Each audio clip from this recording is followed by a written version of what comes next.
So that's our agenda. Now, the state of the printing industry, a la 1995. So we're going to go back 20 years.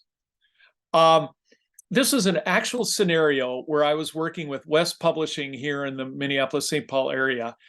And they said, we want to use 4 different printers in town and print our work, and it all needs to match. And I was like, well, okay, let's take a sample file and let's give it to your top 4 printers and let's see what we get back. And what we got back is nothing short of what you're seeing on the screen here. It was vastly different from one another. Everyone was very surprised that the results were so different from printer to printer. And then the question became, which one's correct? And some of these were proofs and some of these were prints. And the people at West Publishing couldn't decide which one was right. And so what they ended up doing was they ended up choosing their favorite printer at the time, which happened to be a company called Diversified. And so Diversified's print became what's called the Golden Master. And what we did was we built an ICC profile for Diversified's printing condition, and we had seminars for the other printers and gave them the ICC profile and helped attempt to educate them on how they could adjust their printers and their proofers to better match Diversified's printer. And it was a valiant effort, but it didn't work real well, because at that point, most people didn't know how to use ICC profiles, and there was still a lot of inconsistency in the print process. And the color wasn't right to begin with. So in those days, the color was very subjective. And so in this way, we attempted to normalize the printing that West Publishing was going to be getting. But as I said, it didn't work very well. And when we talk about creating an aim point for a custom press, the old school was, hey, the press guys know better. They know how to run the press. We're going to set the press up the way they want to run it. Then we'll profile it, and then we'll adjust the proofer to match that press.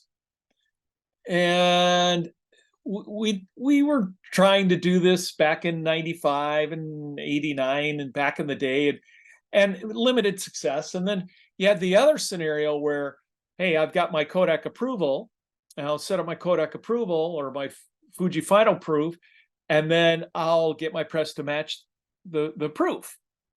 And then you had situations where companies would create proofs with extra color to get the customer to buy the proof from them because their proof looked so great, even though they knew that their press couldn't even hit the proof. And so trying to match proof to press, press to proof has been hard. And then imagine you change to a new proofing device or a new press. If it can't meet the color capabilities that you set originally, then you're kind of stuck. I had this with a company in New York where they had a ViewTech, and they made the ViewTech the standard, and then the ViewTech died, and they brought in a Mamaki, and they could never make the Mamaki look like the ViewTech. And so all the old work that they had legacy jobs run on and customers were having reprints done, they couldn't reproduce the work because the Mamaki couldn't hit the same colors that the ViewTech hit. And so it was a nightmare. Even with color management, you couldn't do it. So there's a lot of cons related to trying to aim for a proof or a press. So there's a better way. And ideally, if we step back for a minute and we say, what should we be matching? And I would say we should be matching what the customer wants. What does the customer want? Well, most customers in the world use the Adobe Creative Suite of software to generate their files. And in Adobe Creative Suite, There's default CMYK color settings. In North America, the default is called US Web Coded Swap, which is based on a TR001 spec. And in Europe, it's the ISO coded profile. Now, both of these have the same gray balance, meaning neutrality. So if you print a 50 cyan, 40 magenta, 40 yellow, you get virtually the same result viewing US Web Coded Swap versus ISO coded. And they both have the same tone value in terms of the level of light to dark. And in fact, both these ICC profiles are G7 compliant. And that's part of the reason why G7 has been so successful, is because if you set up your devices to a G7 condition, it will magically match what customers see through the Adobe Creative Suite of software using the defaults that are built into Adobe software. So awesome. We should be G7, but G7 in and of itself is a methodology.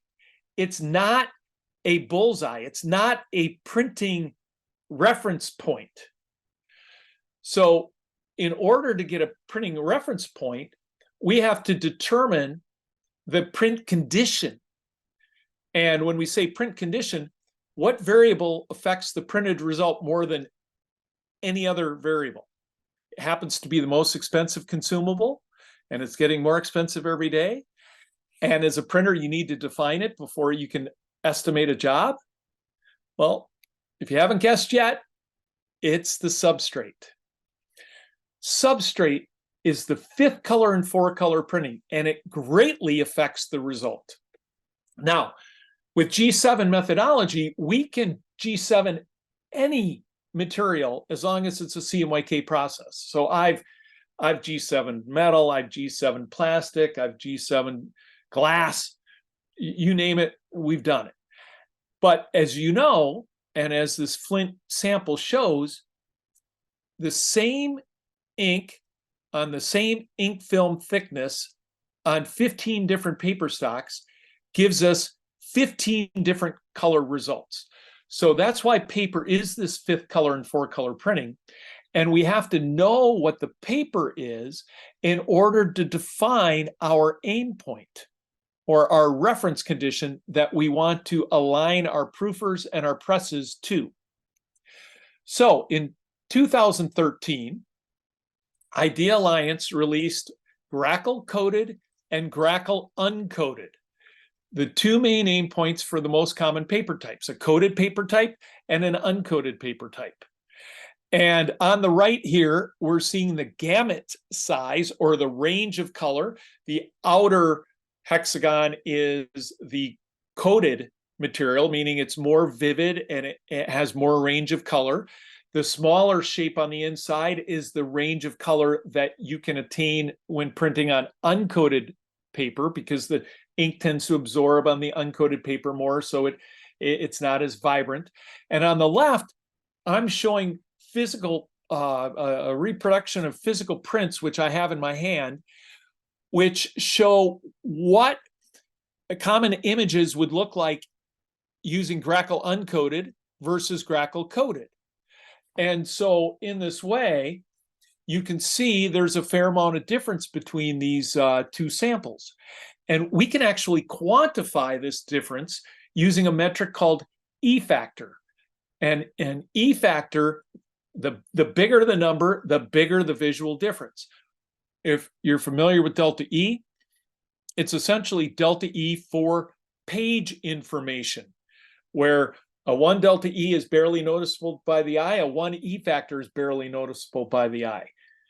And so in this way, you can see there's a big difference, especially if you look at the stairwell in the bottom left-hand corner of this image. There's a huge difference between the dynamic range of uncoded versus coded. The paper stock, which is simulated here, you see is almost identical. So the white point of the paper is almost can be identical between an uncoated sheet and a coated sheet, but the black point is going to be very different because an uncoated sheet can't hold the ink volume, get the density that a coated sheet can get. Now you might ask, Well, we don't print uncoded or uncoded. We print on or standard coded, standard uncoded. We print on something else. So with the Print Properties Committee with ID Alliance, which I've been a part of for over 20 years, we came up with 7 CRPCs, which are characterized reference print conditions. So think of them as predefined aim points. And on the left is the Grackle coded versus Grackle uncoded. On the right are the other 5 reference conditions. And what I did was on the right side, the pink outline is the uncoded, and the white outline is the Grackle coded. So you see there's one gamut called CRPC 7, which is bigger than Grackle. There's a couple CRPC 1 and 2, which is smaller than CRPC 3, which is the uncoded. And if I go to this slide, this shows you the visual representation of the different print conditions. So if you start on the left, CRPC 1 is cold set newsprint. So it's very low quality paper. You see how gray the paper is, and the gamut is tiny. The dynamic range is the smallest on the left, hence the gamut is the smallest. And then as we move right, the first 3 CRPCs are for uncoded paper. CRPC 4, 5, and 6, and 7 are for coded paper. So there's 3 uncoded CRPCs and there's 4 coded CRPCs. CRPC 4 is like a calendared substrate, which you'd find for an insert for like Walmart in your Sunday paper. CRPC 5 is swap. CRPC 6 is Grackle, and CRPC 7 is an extended gamut profile that we built that can be hit by some digital devices and some offset devices. And here's a listing of the names that I just went through. So in this way now, the industry has 7 reference print conditions based on the type of printing and the material that you print on. And you'll notice in these 7 print conditions that the hue angle, the top point of these 7 gamuts is the yellow. And then we have the red, the magenta, the blue, the cyan, and the green. You'll see the hue angle is in alignment for all CRPCs. So your blues don't go purple, your reds don't go orange. So as long as you're hitting a CRPC, you have a common color appearance. In fact, all the CRPCs are G7 based. So they all share the same tonality and the same gray balance. The only thing different is the gamut or the range of color of these different reference print conditions. So the beautiful thing is now you have 7 reference print conditions to aim for based on what type of work you're doing. If you're doing inserts for Walmart, you'll be using CRPC 4. If you're doing the actual newspaper itself, you should be using CRPC 1 or 2. So in this way now, you can set up what your aim point is going to be. And this aim point permeates your entire workflow. So it should be in your Adobe color settings. It should be what your proofer is set up for.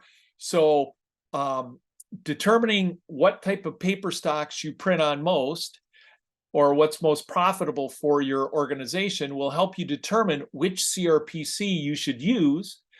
And in this slide, I'm going through how different these CRPCs are from one another. So as we already showed, the difference between CRPC 3 and CRPC 6 is an E factor of 12. So it's significantly different. In our scientific tests and research with the industry, most anything above an 8 or 9, nobody would accept, which means if you try to show someone a coded proof and then sell them an uncoded sheet, they're going to be very disappointed because the uncoded press sheet doesn't look anything like the coded proof. And so more and more printers are wanting to put together a uncoded simulation on their proofer so that when they're selling uncoded print, they're not unrealistically setting their customers' expectations. Dave, Yes. we have a question. Yeah. Someone says, where can I get a printed sample of the CRPCs like the ones that you showed on that slide? Great. So we usually have these. We manufacture these printed samples. It's called a gamut sampler. It actually has the 7 CRPCs, and it also has an RGB sample, which really helps customers see that RGB colors are not easily reproducible in CMYK printing conditions. We're out of stock on it right now, but if you guys are interested, please put an inquiry into Beth, and we'll let you know when they're back in inventory. We also have samples like what I'm showing here. These samples show the difference in E factor. So this one called a master, we have a couple different versions of this one, but this one's called a master, and this one is actually matching Grackle to within 1.5 E factor. So it's about as close to Grackle as you're going to get. And then we have a level A, where this is 2 E factor different from the master, and then a B, which is a 3 E factor difference, and then a level C, which is a 4.5, and then a level D, which is a 6. So this helps educate people on what different levels of E factor mean. What does a 6 mean versus a 3 versus a 2? And at the same time, you can educate them on what delta E is, because the individual colors here, if this is a 6, which it is, then the delta E between these pinks and these browns and these blues, those are all 6 also.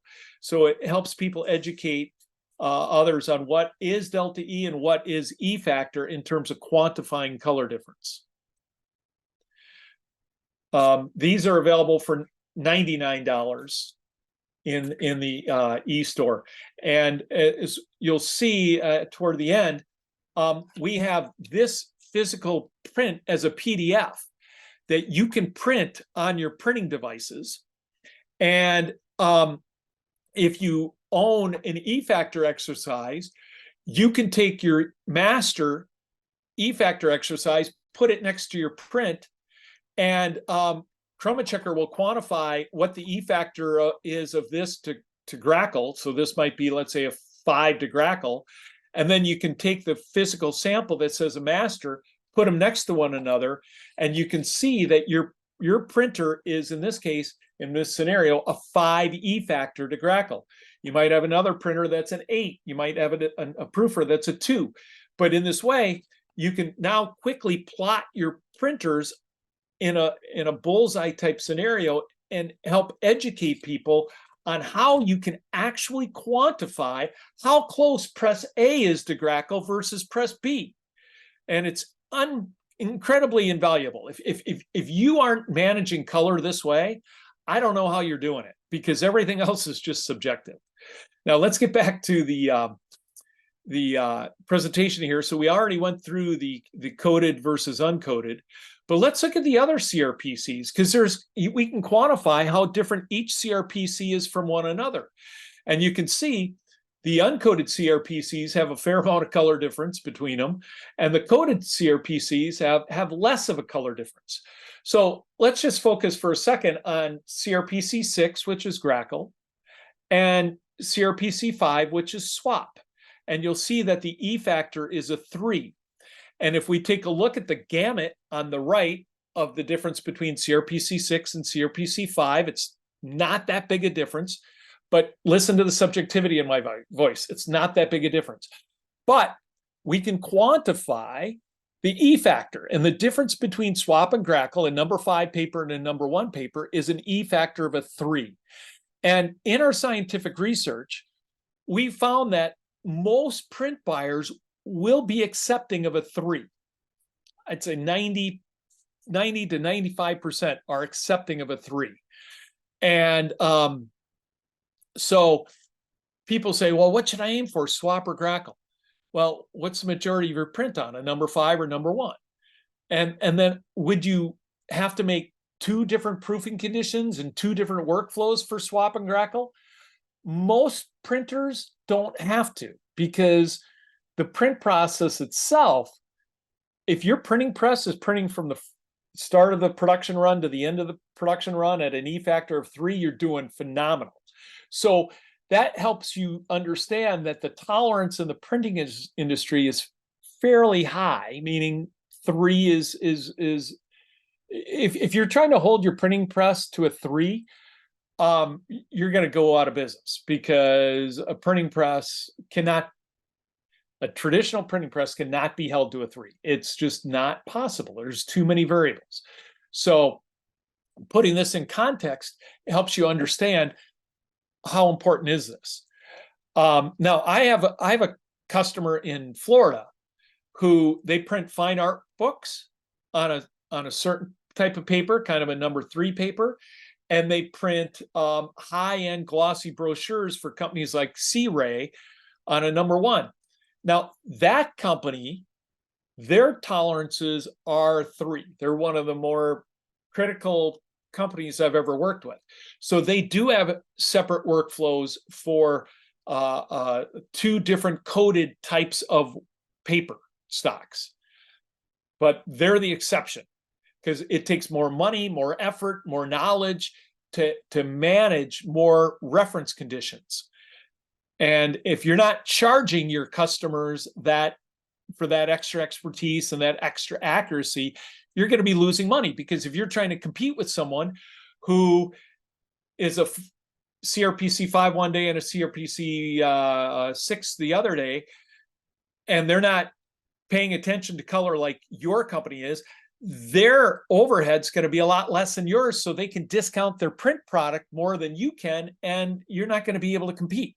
So it's a fine line between being too accurate and not accurate enough related to your color management. You want to find that happy medium where you're delivering the color to the customer's expectations, and not anymore.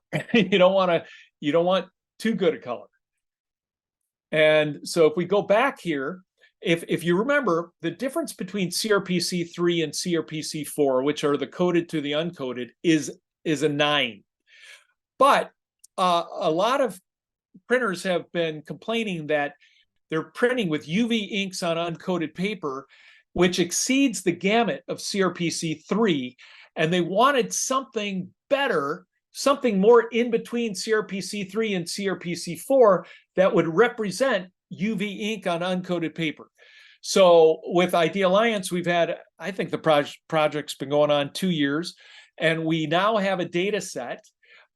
We haven't officially named it yet, to my knowledge. Our meetings are tomorrow, so we'll see if we have a new name for it. But it's essentially a UV uncoated data set, which has a 5 E factor difference from CRPC 3. So the gamut is bigger than CRPC 3, and it's more vibrant. And if you're printing on UV inks, I would strongly recommend looking into getting this profile. It's part of a beta program. I can get it for you since I'm one of the people in the beta program for testing, and then you would give your feedback to me.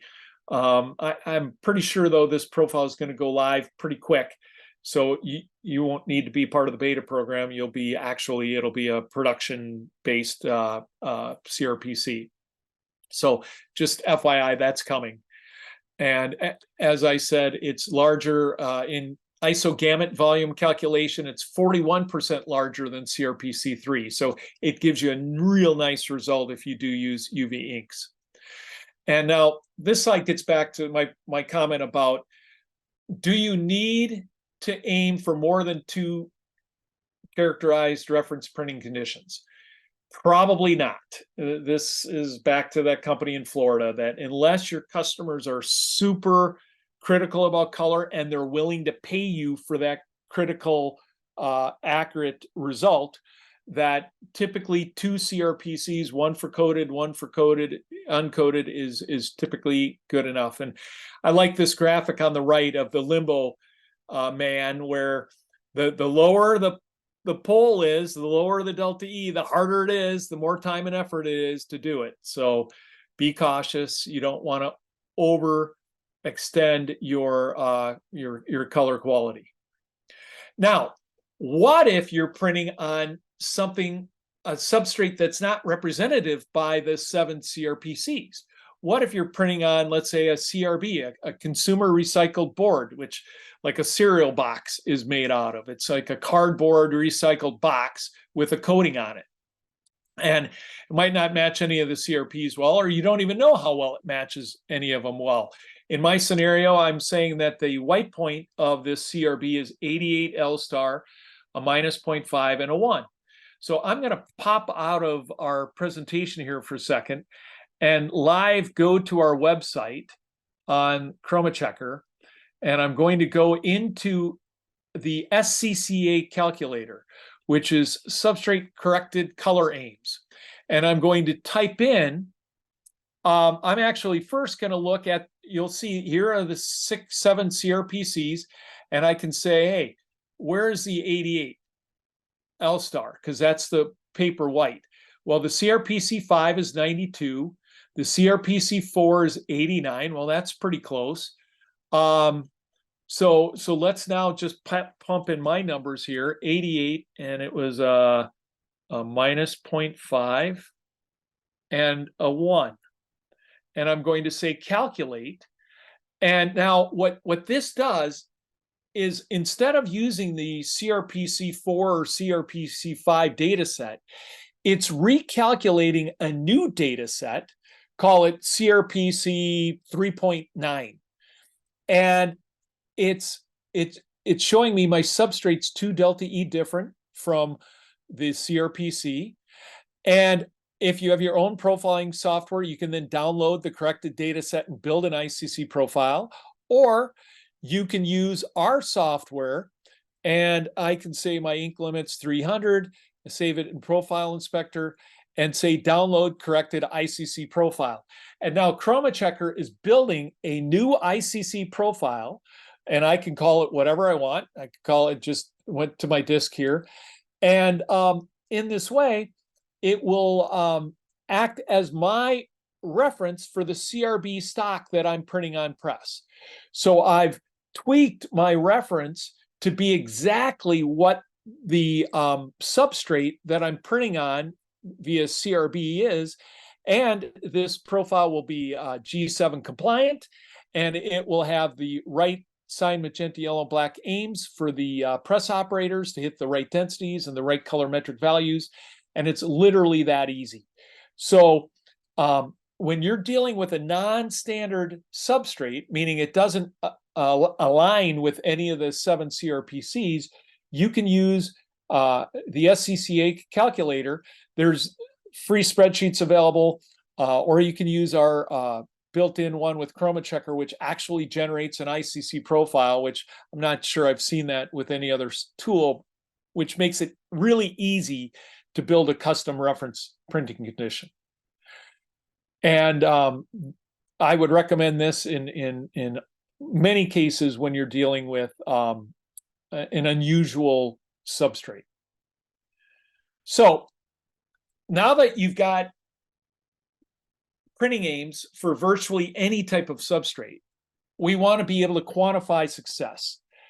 And this means assess pass-fail conformance to ensure sellability, to make sure that all your printing devices are hitting your reference aim points within an acceptable, sellable tolerance. So if we think about this, and we have our bullseye, and we'll say our bullseye is Grackle because we're aiming for #1 paper stock, and I have 4 different types of printers, and they print different ways, different days. So each of these dots represents how the offset press is printing, let's say over the course of a day or a week, really doesn't matter. So how close these dots are, or how close the printer prints from day to day, is the level of precision or the consistency of the printer over time. And we want to know how consistent it is, and E-factor gives us the ability to quantify consistency as well as accuracy. Accuracy is how close is the dot to the bullseye. So in this way, ideally, your shop should apply a production tolerance. Let's say an E-factor of 5. We want all of our devices. And by the way, if you haven't done this before, I would probably start at a 7, because you don't want to make your E-factor tolerance too tight for your organization where everyone's failing right off the bat. So ideally, what you should do is you should download this PDF from our website, which I have links to at the end. Print this on your different printers, measure it with whatever measurement device you have, and ChromaChecker will tell you how close this print off your printer is to whatever reference you're trying to aim for. And in this scenario that I have here, you can see my offset press is an 8 as an average. My large format is a 6. My digital press is a 5.5. My proofer is a 2. Well, at least my proofer is a 2, because ideally you want your proofer, if you want to be G7 compliant, your proofer has to be less than an E-factor of a 3. So the proofer should always be the closest to the reference so that you can have a physical proof that is relevant to your aim point, such as Grackle, so that when the press operator takes the proof into the press light booth and compares it with their press sheet, that they have a quantifiable proof that is attainable. So now you can figure out, okay, if my press is an 8, what do I need to make it better? Do I need new curves? Do I need a new ink set? Do I need a different aim point? Why is my press out at an 8? And you can start tackling these issues and bringing them in based on priority. Ideally, whichever printer is the farthest one out is the one you should start fixing first to bring it into your defined E-factor, whatever that may be, maybe 6, maybe 7. I've got customers that run at a 7 all day long and they make money. They're more web to print printers, so they get a lot of their work over online. So it's not like they have customers coming in doing press checks. That's not their level of customer. Hence, they're an E-factor of a 7. Where I have other customers who, run routinely at an E-factor of a 3 or 4, and they do have customers that still come in for press checks, and they are more critical in nature, and they should expect to pay more because they're a 3 or 4 versus a web to print shop that's a 7. So again, all these variables come into play here. Now, while we're talking about these variables, let's talk about a conventional press OK sheet, because almost every shop still to this day works this way. And it kind of blows my mind in that the press operator is given the ability to judge when their press is okay, meaning when in their mind, the press sheet is close enough to the proof. And if you can imagine, this is very subjective. And if you run multiple press operators on multiple presses, the different press operators do not see color the same way and judge color the same way. To one press operator, a 7 might be an okay sheet. To another press operator, a 3 might not be good enough for an okay sheet. And this leads to vast inconsistency within the shop and between jobs, even with the same customer. So from a standardization effort, I beg your organizations to put a parameter on the OK sheet and put a requirement saying, if your press is routinely printing around a 4 to 5, I'd say make a requirement that a sheet can't be judged as an OK sheet unless it's within a 5. If your press is printing between a 6 and a 7, then say you can't make an OK sheet unless it's a 7. And in ChromaChecker, it checks when the press goes from production, make ready to production, and you can see it anytime through the entire press run. Where's that press running? Is that press running at a 4 through the press run? Is it running at a 7? Where's it running at? So by standardizing this subjective nature of a color match using E-factor, you can get all of your operators and all of your presses on the same page so that you have a consistent result. And another way to explain this is that each job is a dart, And we just need to improve the consistency between the jobs, no matter the operator, no matter the printing press system.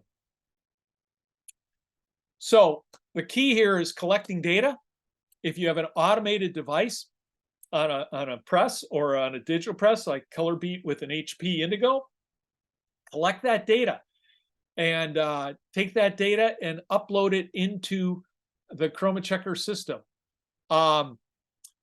If you don't have automated devices, then I'd recommend taking this color bar that we call a CC84. It comes in a single row, which is easily measurable with like an exact or a Teshkan, or this 3-row, which is great with a I1 or a Miro 1. Put it on live jobs wherever it fits. And then you'll be able to measure it in with the I1, and you'll be able to track where the press is at any point in time in terms of what the E factor is against your reference condition and how consistent it is through the run. And in this way, you learn very quickly how close your printing presses are, not only to the reference, but using the same E factor, you can check how close press A is to press B, or how close your Indigo is to your Heidelberg, or how close your Heidelberg is to your proofer. I don't know of any press operator that's always thrilled with how good the press to proof match is. But when you can start quantifying how close the press to proof match is and track that over time, it becomes invaluable in terms of communicating color. And it immediately improves your accuracy and precision, resulting in higher customer satisfaction and lower waste. Dave? Yeah. We have a question. How does the operator see what the E factor is on the printer? Great question. So if you're using ChromaChecker to check the printing device, which you might do for a digital press, something like that, where you're printing out a CC84 bar, and then you're using an ISIS or an IO or an I1 to measure the bar. The second you're finished reading the bar, it's going to display a graphic for you. And I'm just going to quit out of my presentation for a second and show you a screenshot. So this is a screenshot of capture. And the color bar was just measured, and it actually shows you in a bullseye nomenclature. So it shows you the green dot is where the press is. It's a 2.2 E factor to whatever the reference condition here is, which is Grackle. And you're allowed a 5, and that's why the 5 rings are green. So you're well within the tolerance for this print. So you're really good. Whereas if you had measured this and this were, let's say, a 6, you would see the red dot out here right beyond the green ring at the 5th ring. It would be a red dot, and it would say it's failing. And then it would tell you, are the primaries failing? Are the overprints failing? Are the dot gains failing? Are G7 failing? Why is it failing? So hopefully you can figure out why it's failing to get it fixed and get it back into line. Now, if you're using software to measure color that isn't ours, then you would use the remote press operator interface, which is a web-based dashboard. And the way it works is, let's say you have an HP Colorbeat. So the HP Colorbeat on an Indigo has an inline measurement device. It measures the color bar, uploads it automatically to the ChromaChecker cloud, and within seconds, you'll get on the ChromaChecker dashboard what the E factor is of the Indigo. And if you're running an offset press or a flexo press, and you're running like an IntelliTrax or a Teshkan Spectra drive, and you're measuring the color bar, again, that data automatically gets exported. We have a free app called ChromaChecker Uploader, which automatically uploads that data to the cloud. And within seconds, literally 2 seconds of that measurement being completed, the E factor will flash up on the operator interface, showing the operator what the E factor is of that press sheet that was just scanned seconds ago. So these are ways that we've built to ensure that the operator is in tune with how that press is manufacturing color instantly, even if you're not using ChromaChecker to drive the the press itself. Dave, Yeah. another question. Should I benchmark the press? So should you benchmark the press? Yeah, you should always, I would call it benchmark or baseline the press to understand what is normal. I'm going through this with a couple customers right now, ChromaChecker customers, where they kept on iterating plate curves and they weren't quite getting what they were expecting, meaning they weren't getting G7 passes. And when we started looking at the data, the press itself wasn't consistent. In this shop that I was just in a week ago, who will remain nameless, we looked at a couple jobs, the last couple jobs they ran on press, and of, let's say, 50 pulls in one job, only 20 of them, 22 of them had the right cyan, magenta, yellow, and black colorimetric values, or where they were at the right densities. So over 26 of the measurements, at least one of the CMYK densities was not at the right value. Well, the curve only works if the CMYK values are at the right densities. If any of the densities are off, the curve's not going to work. So you don't even want to build a curve unless the CMYK densities are all right to the reference, to the printing aim that we're talking about. So if we took the 22 measurements that were right, and then we bring them into our G7 curve tool in ChromaChecker, we saw the dot gain on those 22 measurements was very inconsistent. And I did the math that if we would have built a curve for that press run and ran that press exactly how it was run when this job was run, only 10% of the sheets would have passed G7. We teach in a G7 class, before you build any curve or ICC profile, you have to have a stable process at the right densities and the right dot gains. If you don't have the right densities and the right dot gains, no plate curve's going to fix the problem. So in the old days, before I had ChromaChecker, I'd go into a shop and we'd be doing the first production run to build a plate curve, and I'd see that yellow dot gain was at 30% on linear plates, which is not normal. But I'd ask the operators, is this normal? This 30% dot gain on linear plates, because it's not right. But is it always like this? And they look at me going, I don't know. I don't know if that's right. And it's like, how do we build a plate curve when we don't know that's right? Because if it's not right, we build a plate curve, you fix the problem. Now the plate curve we just spent $5,000 building through dedicated press runs and time and money and paper is all out the window. So you got to baseline the press. You have to ensure you get the right densities and the right dot gains. And then, and only then, do you build a curve. So should you baseline the press? You should always be baselining the press so you know what normal is, and then you can react to it with a curve to bring it into a reference printing aim to meet your needs. Other questions? I don't have any more at this moment. All right, well, we're just wrapping up now. So in summary, what is your aim point? Ideally, you want to use industry references. Why? Because the reference doesn't change, but printers' capabilities do. So you don't want to be in a situation like I shared with you where the printer set the reference to be their ViewTech, and then the ViewTech died and they bought a Mamaki to replace it, and then they could never reproduce any of the legacy work that they had customers coming back to them for. So they were chasing their tail. Even color managing it, we couldn't get it to match because the gamuts were so different between the Mamaki and the ViewTech.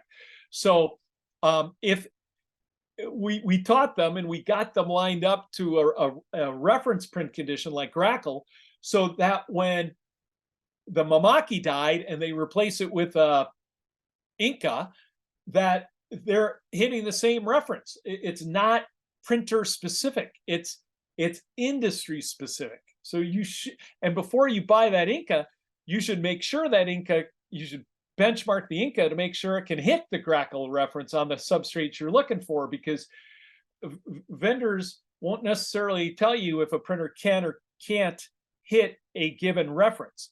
And we see that with production inkjet printers.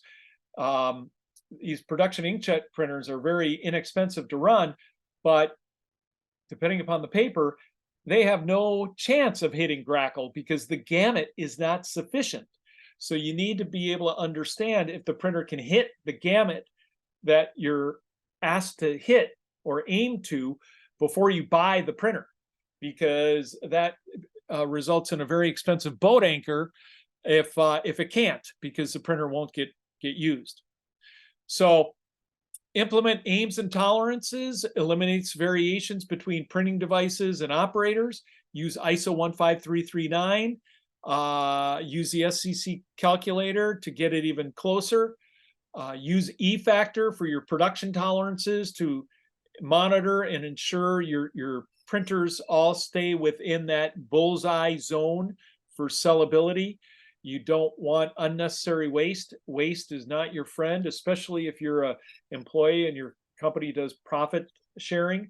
You want to eliminate all waste. I And have this another yeah, question. question? Yeah. How does the ICC profile created by the SCCA calculator become the target? Okay, good question. So when you build the ICC profile through SCC calculator, that then becomes the reference profile. So that becomes the aim point. So I would put this into my Adobe Creative Suite as the CMYK working space, so that when my operators are using Creative Suite and they're looking at it in Adobe, that they're seeing the color in the gamut of my print condition, the printing device and the substrate. And then in my proofing workflow, I would set that profile as what's called the input profile. So on my Epson, if I'm using whichever RIP, there's an input profile, which is what you're aiming for. That would be my custom ICC profile that ChromaChecker's SCCA calculator built. And then the output profile is the profile for the proofer itself. And so now any job that goes through that workflow is going to render the print into the gamut of my aim point. So it's going to simulate that aim point.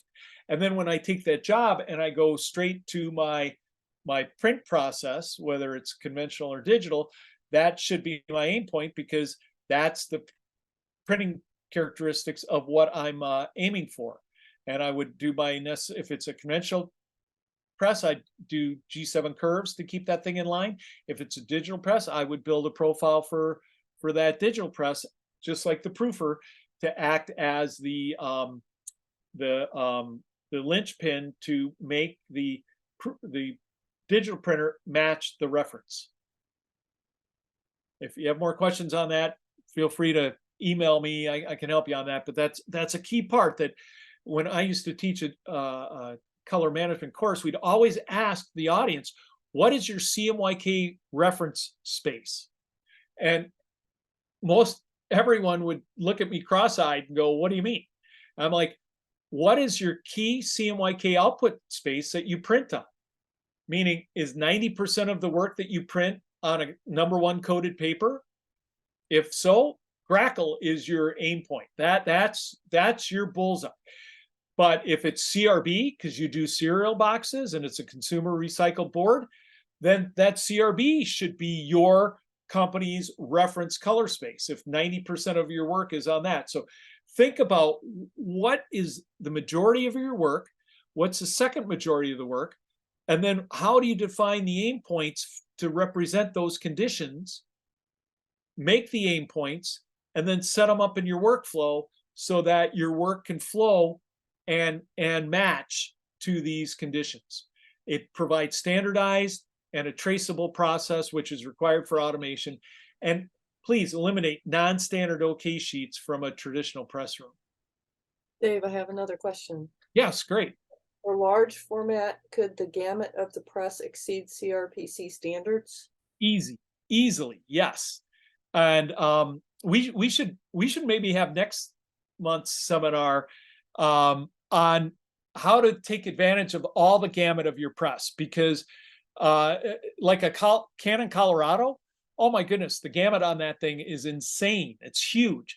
It's not bigger than the print wide or the ChromaChecker wide gamut, but it's way bigger than CRP-C7. And so there are methodologies where we can build an aim point for large format devices with large gamuts that allow us to blow out the color, meaning still have G7 gray balance, still have tonality, still have our reds red and our blues blue. They don't go purple, but we get much more saturation in our colors, so it looks fantastic. And you can definitely go the other way in making a custom reference with a custom CRPC, if you will, with a larger gamut, and allow your printers that are capable of it to hit those gamuts. So if you're interested in hearing more about taking advantage of extra gamut of your devices, please make note of it for us. And if we get enough interest, I'll actually do next month's session on that, because this was more the conservative route of traditional print, not so much the wide gamut, which I love wide gamut. Here's a link where you can download this PDF that I've been holding up through the session.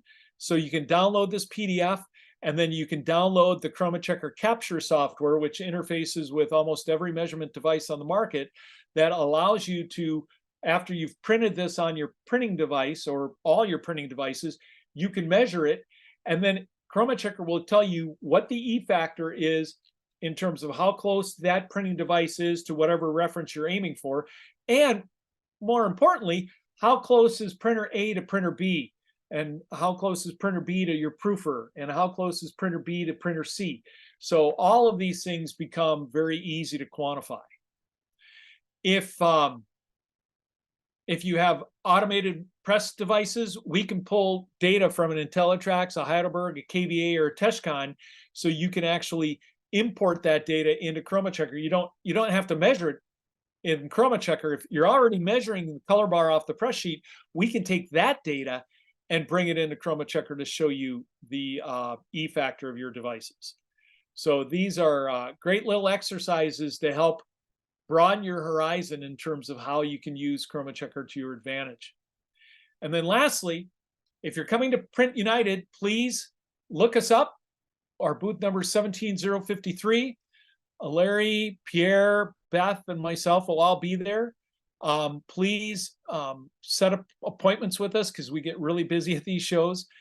And then for those of you that really want to roll up your sleeves and get more involved, we're having our second annual Color Conformance Conference in Tampa, January 30th, 31st, and 1st. Great time to be away from Minnesota or anywhere else up north.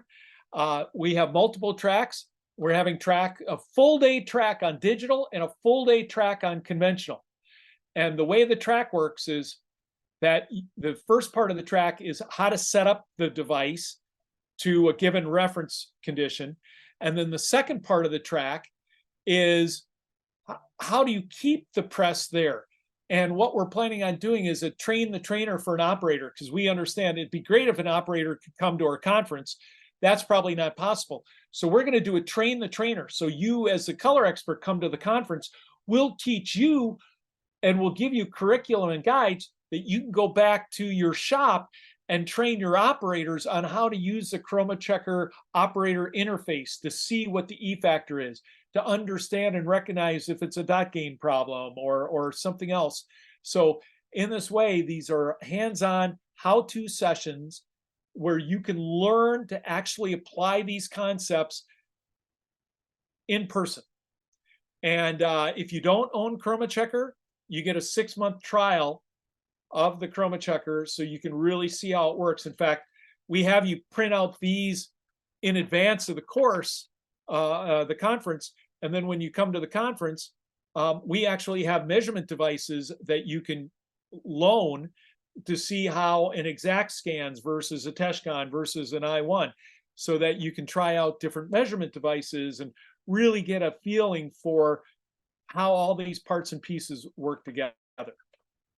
So hope we see you in Tampa. Hope you enjoyed today's conference or this session that we did today. And please feel free to send any additional questions our way. My email is david@chromachecker.com. I want to thank everyone for attending.